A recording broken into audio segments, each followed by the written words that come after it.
It's time now for the latest news on what's hot and what's not in the world of technology with Matthew Dickerson on Tech Talk. Here on TCFM 88.9. Morning, Matthew. How are you? Yeah, good morning. I still love that every time, Richard. Every time. Right? Every time. Okay, Tech Talk. Okay, lots to talk about, mate.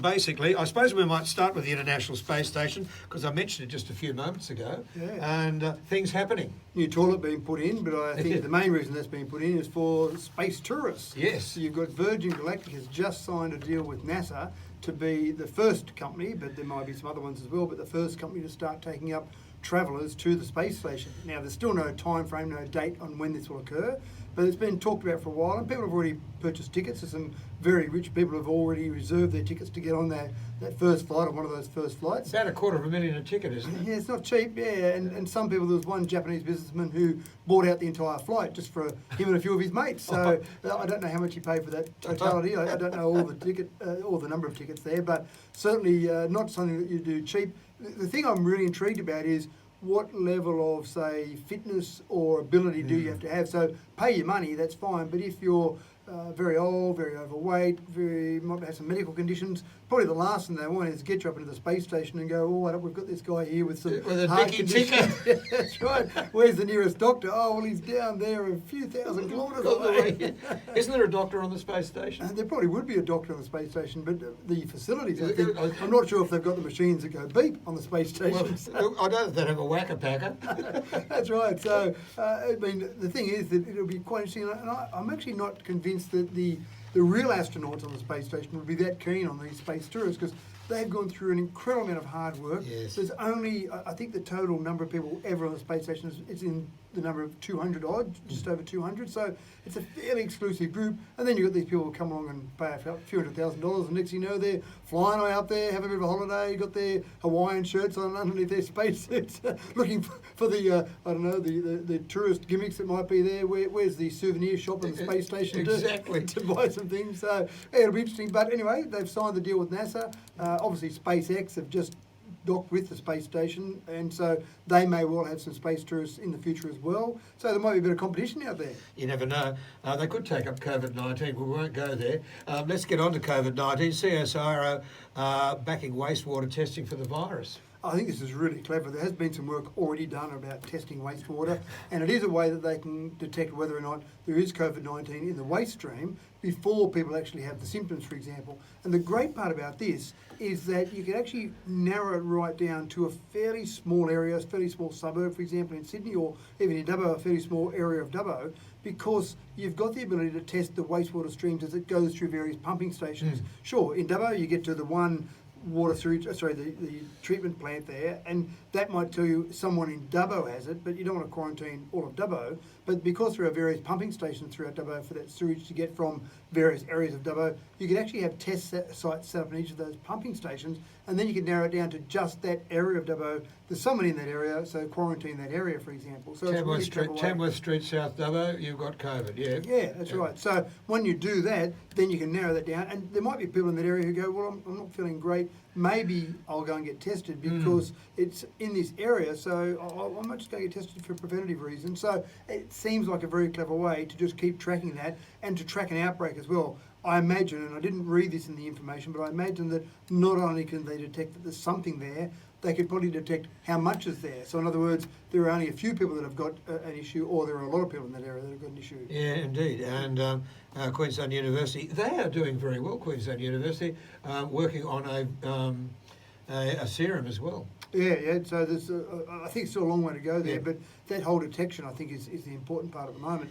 And when you start talking about that detection, how long, Richard, and I'm only speculating here, but how long before we see toilets come out that have got automatic COVID-19 detection? If you start talking about CSIRO detecting in the waste streams, well, why not detect in the waste streams at your own house? That'd be fantastic. Well, it's possible, and it'd be very, very good. Speaking of toilets and COVID-19, guess what's going on in Victoria at the moment?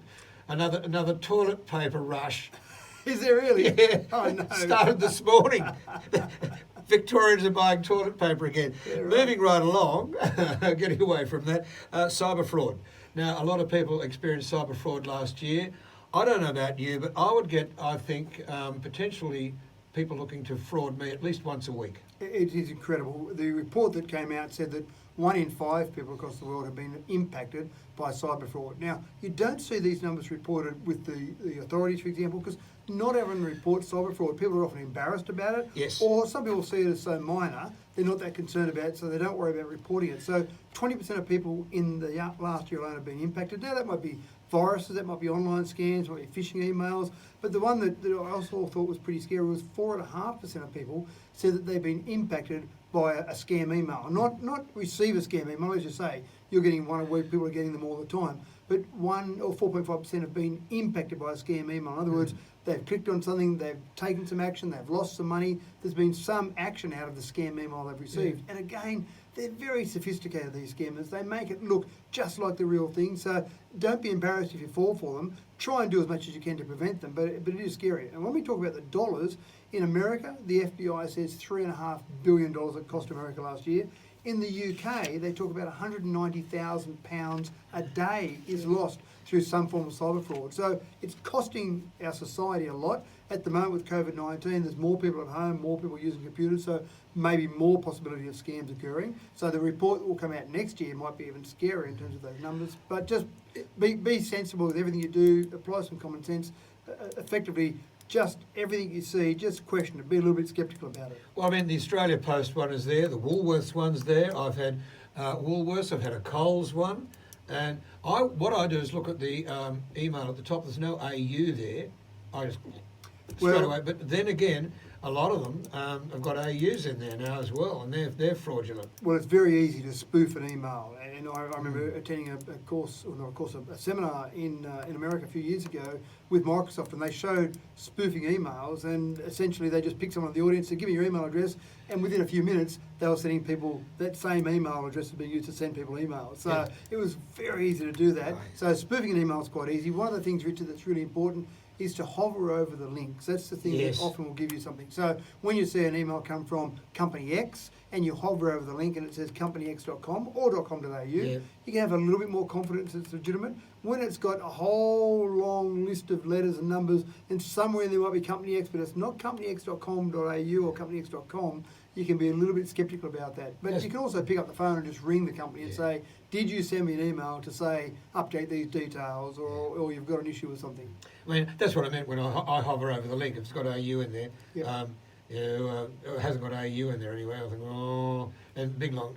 In fact, I just don't do it. I can get rid of them because being in this radio situation, if I went to my email now, I'd reckon I cleared junk yesterday. I'd guarantee there'd be at least 15 junk in there already. It's only and I cleared it yesterday at 5. Yeah. Oh, no, there'll be more than 15, about 30. Yeah, right. 600 a week. Yeah. It's unbelievable. No, it's quite incredible. And I know my mum used to say to me when she was first getting an email, and she'd say, oh man, I'm getting all these terrible, disgusting emails. Can you stop them, please? I said, Mum, if I could click my fingers and stop them, I'd have a pretty good market out there somewhere. So exactly. There's no easy way to stop them. Unfortunately, it relies on humans being vigilant and humans really applying a lot of common sense to what they do. Yeah, I mean, all right, very quickly, because it is 28 to 11, Apple and they did things during the week. I mean, I'm not Apple, I'm the other mob. But anyway, apparently it's good, bad or indifferent? Look, it's still exciting. They had their Worldwide Developer Conference. So I was up at 3 a.m. yesterday morning and tuning in for their keynote, but it was actually quite eerie. Normally with Apple functions, you've got a whole range of people in the audience that are very much Apple people, and it used to be Steve Jobs, now it's Tim Cook would come on stage and they'd make some announcement and the crowd would go off and they'd be cheering and all this excitement.